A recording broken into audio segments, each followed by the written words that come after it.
I've become kind of the atheist kung fu master of interaction. I was over at Borders. I like to go to bookstores to read.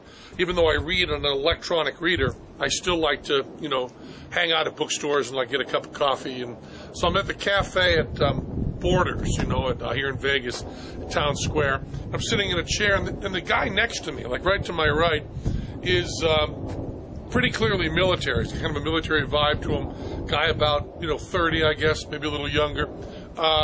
Scars on the side of his head, and he says something to me beforehand that he was discharged from the Navy. Like, as I sat down, he complimented me or something, and we chatted a moment, and I found out that he was ex-military and been out on a disability discharge. There's another term for that I can't remember right now. And so I'm sitting there and I'm reading, and this guy comes over, just about 20 maybe, kind of wearing a do-rag and wearing it kind of different than I'm used to do-rags being worn, like kind of like that Chris Angel, too fat on the forehead do-rag way. I don't know. I kind of think of it as, more like, well, anyway, like what I see on magazine covers and on people on the street is usually different than that Chris Angel, I've got a handkerchief on my face thing. This guy, I got a handkerchief on my face thing. And he comes up to me and he says, he starts the same thing, and I'm getting good at it because it happens to me now like 4 or 5 times a week. He comes up and says, you did that, I saw that video you did about proselytizing and how if someone believes that you're going to go to hell, how much would they have to hate you to not help you out, And he's going to go into his, can I talk to you a little bit about Jesus? And he said, because I'm at this retreat, this church retreat for evangelical Christians, and they showed the video there.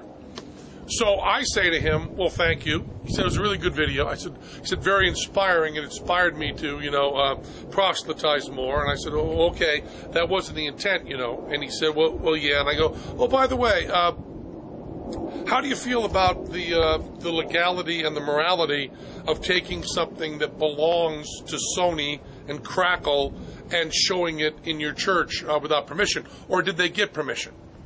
And he said, oh, I don't know anything about that. Do you mind? Does that bother you that we showed it? I said, well, it's not mine. I don't own it.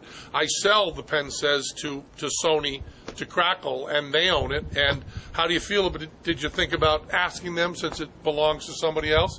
And that kind of threw him off the whole Jesus thing. And then he says, I want to talk to you about Romans. And I said, oh, the thing about, the cost of sin is death. And he went, yeah. And I go, well, I've read the Bible a few times, and I know a little bit about it. And you do know that I'm an atheist. And he said, yes, but I want to tell you that when my father left, I really kind of fell apart when I was a child. And I interrupted him and said, so you have a lack of love from your family and friends in your life. You don't have to fill that with an imaginary character. You don't have to fill that with this whole dogma. You could actually just find people that you love and will love you. I said, you're a young guy. You seem nice enough. You seem smart enough. I don't think you need this Jesus thing. I think you can find love without it, man. And I really, just looking at you, I kind of dig you, and I think you're a fine guy and a really good man. And I don't think you need this fictitious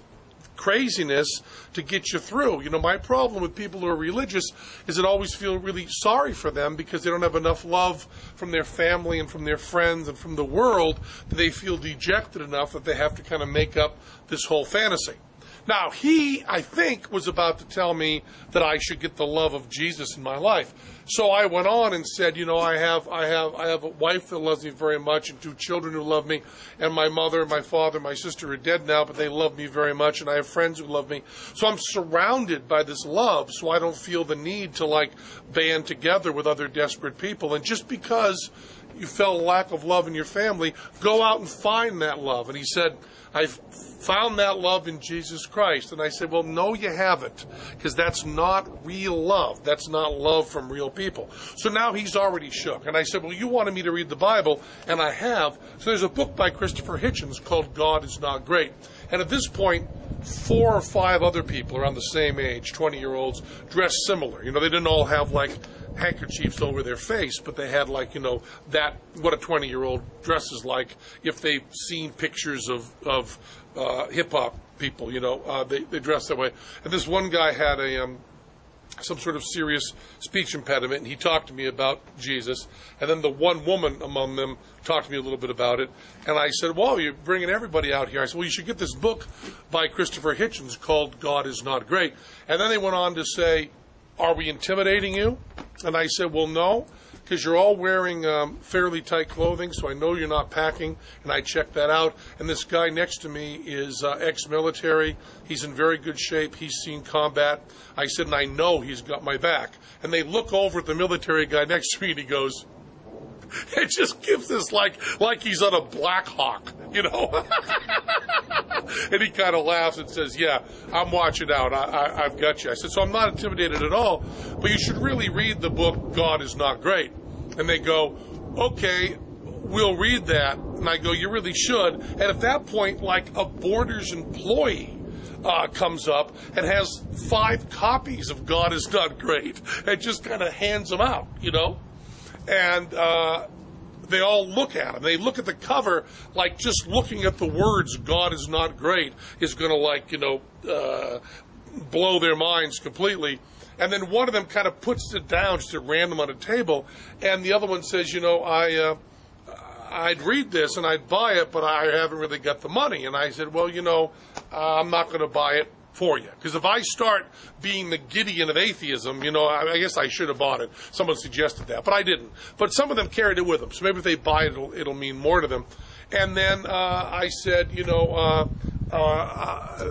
said, well, Jesus came into my life and did all this. I will read God is Not Great and try to look for more love in your life from real people, and maybe you won't need this crutch. Maybe you won't need this sickness, and maybe your life will turn around and you'll be doing much better. Because you all seem like really wonderful guys and gals, and I really think you'll do great, and I really have a lot of affection for you, and I'm so glad you liked my video, and hang in there. You can make it without Jesus. And they all just kind of stand there and go, and I go, it's been really a pleasure talking to you. A pleasure talking to you. Thank you so much. I've enjoyed this. And I put it all, in the past tense. So they all kind of wandered away, kind of clutching their God is Not Great books and walked away. And as they walked away, the guy next to me said, wow, you're really good at that. Does that happen often? And I said, well, a couple times a week. And he went, yeah, you're really good at it. And, I was a Navy SEAL, and when they all came up around you, I was kind of checking them out to make sure that it wasn't going to get heavy. And I said, yeah, I saw you kind of check it out, thought it'd be funny to just kind of throw that to you. And he said, well, definitely I had your back. He said, but boy, you are good at that. So, proselytizing Kung Fu. Bring it on.